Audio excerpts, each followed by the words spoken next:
una città pisana da parte di gente che ha tanti soldi, un esercito alle spalle, tecnologie tedesche e tecnologie arabe, cioè le migliori in circolazione, che ha la marina, che è come avere l'aeronautica oggi, diciamo, che la marina ha la tecnologia assoluta nel Medioevo e sono anche molto bravi.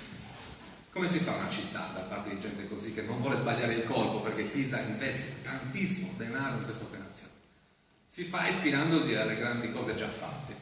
Quindi ci sono degli studi già portati tempo addietro, che io sono avanzato, adesso non li riprendiamo, cioè le grandi città su promontorio, cioè il promontorio del primo 200 si tratta così, ci sono delle manualistiche progettuali per farlo. Se hai un promontorio, non sul mare ma sulla montagna, quindi con un solo accesso alle spalle da difendere, per noi Santa Cazzo, ecco, se hai un promontorio con 3 lati naturali difesi, come Berna, queste altre, eccetera, eccetera, fai una strada curva, perché la strada curva è quella elegante in questo periodo, la disciplina della storia dell'urbanistica ce lo conferma in tutti i modi, così come queste città che sono tutte di fondazione hanno.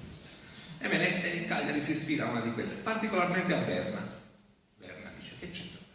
C'entra, è pieno di tedeschi a fianco ai pisani. I pisani sono pieni di tedeschi al loro fianco e si riportano come forze specializzate, come diciamo fossero gli americani del momento.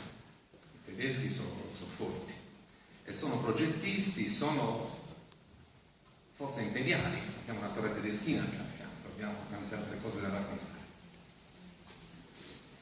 Si traccia via la Marmora, questa cosa forse molti l'avranno già sentita raccontare in uno studio più di 15 anni fa, quasi 20, ed è la prima volta che insomma era venuta fuori questa teoria da parte mia, che io sono contento di aver fatto, perché risulta ancora appena affidabile. Cioè la via dritta, la Ruga Mercatorum, è dritta perché è diretta, come dice la letteratura sul tema, ma è storica, cioè curva, è una linea curva per eleganza. Semplifichiamo questo, una curvilineità da eleganza medievale, come le strade di Siena. Visto che i Visconti che fondano Cagliari a Siena ci vanno continuamente, poi diventa potestà di Siena, Ubaldo Visconti, e di Volterra, che è un'altra città di curvilineità elegantissima, tra le migliori espressioni dell'urbanistica toscana. Sappiamo quanto è stata capace di dare l'urbanistica toscana. Stabilita una strada tra 2 torri. Questa strada si benedice con degli animali mitici, a nord l'aquila, su San Pancrazio, a sud l'elefante, il leone, poi l'elefante, fa tutta una storia interessante, ma soprattutto si fa un copia e incolla che al computer viene benissimo. Si fa in un attimo fare copia e incolla di via la Marmora. Sul campo non è tanto facile, perché sono 700 metri, eppure è molto preciso questo andamento, così come è molto preciso l'assurdo topografico del Munster, che disegna dritta l'unica strada storta della città, perché lo è culturalmente, fondativa tra le 2 torri. Via la Marmora, fatta di casalini, cioè di casette tracciate per la vendita o l'affitto, secondo un piano di utilizzazione preordinato. Quella città ex novo, cui stava riferendo prima,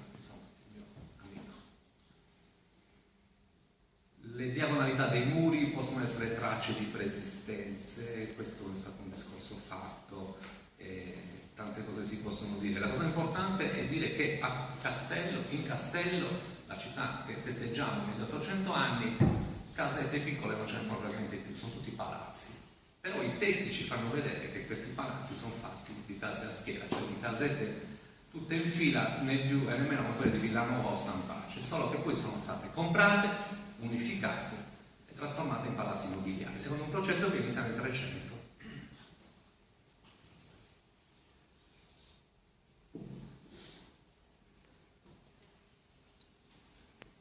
C'è una bellezza topografica in questo giocare tra le torri e tra le assialità. Io ne ho parlato in passato, certo non posso riprendere questo, ma in questo sito accademia.edu stiamo buttando dentro in consultazione tutti gli articoli, gli appassionati si possono beare. La città si divide in 4 parti con un coordinamento topografico strabiliante per precisione, che segna in modo cruciforme la città. Sant'Efisio e San Giovanni identificano questa nostra segnatura crucifissa. Io, guardando la città da punti diversi, come ad esempio dall'area forza di Sant'Egia, quel cerchietto di San Pietro, vado certamente a concludere, perché piacerebbe andare avanti, ma non voglio abusare. Vediamo da Google le cose, a volte le vediamo da terra, dobbiamo cercare di carpire dal nostro Medioevo le cose buone da raccontare. Abbiamo tanto valore in più, la città che sta avendo questo successo, tra l'altro, anche con i premi incassati in questi giorni, dovuti alla sorpresa, ecco, mi ha fatto notare già Agnesa, alla sorpresa che ingenera nel visitatore. Chi arriva a Cagliari non se l'aspetta proprio che Cagliari sia così bella per i paesaggi, le cose, i bici, chissà che cosa trova. Ma io ci metterei anche un pochino di Medioevo in più, perché abbiamo bisogno di lavorarci su questo Medioevo, perché diventa non solo per la rete ecclesiastica straordinariamente ancorata ai momenti fondativi del Medioevo italiano, ma anche per le questioni topografiche che Cagliari riesce a esprimere e conservare. Certo, ci sono le strade ottocentesche, novecentesche sovrapposte, ma il racconto culturale può essere ancora lavorato. Non c'è più il canale di San Saturno, ma tutte queste aree che un domani verranno rimesse in discussione, io mi immagino quando i militari di Minore andranno via e anche lì ci regaleranno tutto, avremo un'altra cosa dismessa gigantesca di cui non sappiamo che fare. Beh, sappiamo che lì sotto abbiamo un potenziale, ecco, gioiello culturale topografico, così come ce l'abbiamo dalla parte ovest, intorno alle Gare Trieste, in tutte le discussioni, anche se la ferrovia l'hanno fatta su una salina, ma siamo sicuri fosse proprio una salina. Peccato non aver scavato la MEM prima di farla, come hanno fatto a Barcellona, che la loro MEM, diciamo, il mercato vecchio l'hanno fatto trovando una cosa bellissima, una città. Però non tutto si può fare, noi abbiamo una piccola potenzialità, siamo un angolo di mondo, ma cerchiamo di usare bene, anche perché la città non finisce qui. Questa strada con la freccia io l'ho messa, se era veramente la via romana, perché se ne va da un'altra parte. Cerchiamo di vedere la geografia anche nostra a testa in giù, top down. Cerchiamo di metterci nuovi punti di vista, come storici, cercando di aprire sempre alle nuove tracce di lavoro e di ricerca, ma anche come utilizzatori di una città che è forse più ricca di quanto ci sembri.